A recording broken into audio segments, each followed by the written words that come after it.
Hey guys, welcome to Sippin' and Spillin' with Sid from 3 Mississippi. Welcome to Sippin' and Spillin' with Sid from 3 Mississippi. Um, Getting ready to leave here pretty soon. I gotta go pick up Frankie because we have to go by the church this afternoon before our live.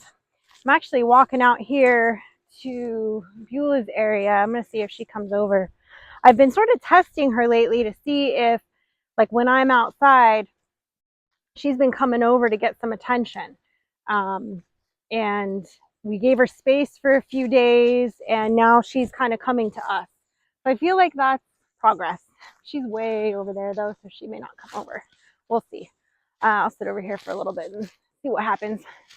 But Nash is still a little under the weather, guys. She's doing better, but I feel like her appetite still isn't back. And I've tried giving her bacon. I've tried, all the things to encourage her to eat. So, you know, from the wet food to the only thing that she's really shown interest in is a little bit of pasta left over that I gave her. Just to, throwing things at the wall to see what sticks. But she still has no interest in eating her kibble, her dog food. And, but she's been drinking water on her own and going to the bathroom and whatever. So I'm going to give her like 2 more days. And then I'm going to call the vet again and say, something ain't right. So she's still not eating. I don't know what her deal is. So we'll see. What? Bunko's over here screaming. Bunko, what's the matter?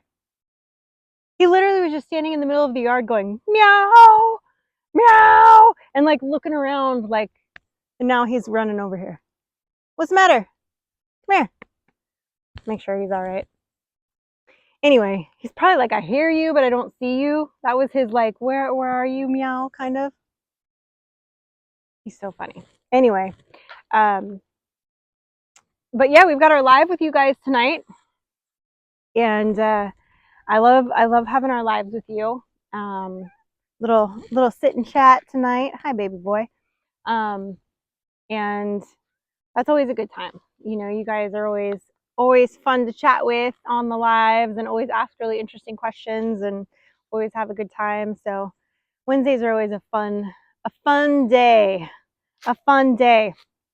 And tomorrow I've got kind of a busy day because Mike was supposed to get me the footage from the trip, the guy's fishing trip on Monday.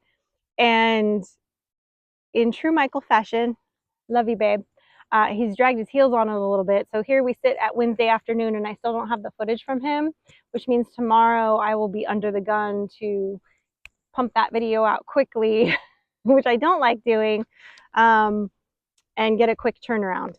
So hopefully I'll get that from him like this evening so I can at least get it on my computer and kind of sort it a little bit. And then Thursday I can kind of hunker down and get that edited for Friday. And then I've got a couple product reviews that I'm going to be doing. We've got some sponsorship stuff coming up that I know some of you, and Simple Life Reclaimed has talked about this too, and I'll just kind of address it real quickly here. The YouTube portion of things, I somehow got a hair in my mouth. Blah, blah, blah. The YouTube portion of things is sort of my job, and how we earn income, right? And while you make, ad revenue from your videos, it's not what people think it is. Probably. So when we do the occasional sponsorship or an integrated video where we show you something that we're using and kind of maybe not so much reviewing it, but just kind of using it and saying, hey, if you like this, there's a link down below. That helps, keep the lights on. It helps pay for projects, and it helps kind of keep things going. So I know sometimes it may seem like kind of a pain or whatever, and we try to keep it, not, not something that's completely taking over the video, as much as possible. There's certain items like we've done, like the power cell ones where we did make an entire video about it. But for the most part, we do really try and really truly do an integrated one where it's just a couple minutes of the video where we show you and then have like a real life application for it. Bunko's down here just wanting loves, just wanting loves. But yeah, so I think that we'll probably be doing, I won't say more of them, but for a long time we kind of held off doing them, or we would do them really infrequently. Um, but like maybe only like, you know, 3 times a year we were doing them, like, you know, hardly at all. But from a business standpoint, we need to be doing it more frequently than that. So just a heads up, you will be seeing some more of that in the next, you know, upcoming videos. Again, it's still going to be our channel, still going to be what we are doing, what we're building, what we're growing, what we're harvesting, you know, all the things that you're used to seeing from us. But there's going to be occasionally, you know, things that we're going to be doing or working on here. One of the ones I'm actually really excited about is, in fact, it would have come in handy today if I'd had it already, is one of those kind of easy to assemble coops that you can kind of move around a little bit.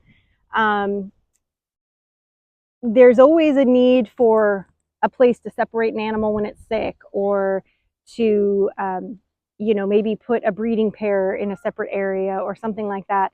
Well, today, because I didn't have anywhere else to put anybody, I have a goose that's got a little injury, so I wanted to keep her separate. And the only place I could put her was in where I had all of Chrissy's chicks and ones that we hatched out in the chicken tractor that's inside of the giant chicken run right now. So I was like, you know what? Now's as good a time as I need to let all these chicks out. So I went ahead and let all the chicks out, and they're basically camped out next to it because that's been home base for so long. So I may just go ahead and let them go in there at night and kind of lock them up with her. And so we'll see, but because they're still, you know, kind of little, and not little, but you know, some of them are still on the younger side. Um, but it would have come in handy if I could have had this other little thing that I could have used to put them, you know, put the goose in. That would have been nice, but didn't have that option yet. So I just kind of was like, well, I got to do what I got to do, because the only other cage that I had was kind of too small for my goose, and for her to be able to move around. And I was like, I don't really want to do that. So kind of my only option, short of, you know, putting her in the bathtub in the house or something, which I've done stranger things. But I didn't want to hear about it from Miguel. So I figured it's going to be difficult at nighttime routine tonight, for sure, because my game plan was, when I released those birds, was I was going to have the other gate on the back of the coop, the mini part of the run, and be able to pen them up for a few days and be able to like get them up in the coop at night. So that's not going to happen tonight, obviously. So it's going to be challenging. It's going to be challenging, but we're going to have to figure it out. So that's what we do. But things like that are actually going to be really useful. Like I'll be able to separate, you know, and I can put certain birds in there if I want to breed certain groups. So I'm excited about that. We'll have to see how big. I'm still waiting to hear back, like which size one I'll be able to get, because you know Mike can't build everything, and I get impatient because I need certain things that I can't wait on. Like here pretty soon I'm going to need the brooder, or I'm going to be back to brooding in the garage. So I'm going to need to get my meat birds going here in the next couple of months. So things like that I'm like, well, you know, if I had to, I could brood them in that thing, and I could put the heat plate through there and call it a day. And then they're protected and they're outside, and then I don't have to worry about it. So we'll see. I might I might do that. You know, but I love those kinds of things that I can use as different forms of when I need to separate certain animals, because it happens. There's times where, you know, even just now, like with Nash being sick, I've had her separated for the last little while in her separate pen, so she could eat separately, and so she could just kind of chill out a little bit. Today I did put Kusi in there with her, because I thought it might perk her up. Sometimes when he's with her, she'll eat better. So I was trying that. They're just trying to get her to eat a little bit more. But still working on that. I mean, she's in better spirits and she's more alert and she's drinking water and she's doing all the things, but she's just sort of nibbling at her food. So we'll see. But anyway, guys, I'm gonna cut this sipping and spilling short today because we're gonna see you shortly on our live on 3 Mississippi at 6 p.m. Central Standard Time. I know Tim kind of beat Mike up really bad on his live last night. You know, they were talking about some of the things that happened over the trip and some text messages and whatever. But I know it's all in fun. I know it's all in fun. But dang, they were really beating up my man, really beating him up. But you know, as Tim said, you know, he said he got ragged on last week because he asked for everybody to roast him. But I'm pretty sure Mike didn't ask to be roasted. Not that hard, anyway. But anyway, guys, I hope you're all having a fabulous day, and we will see you tonight on the live. And until then, stay blessed and safety's off.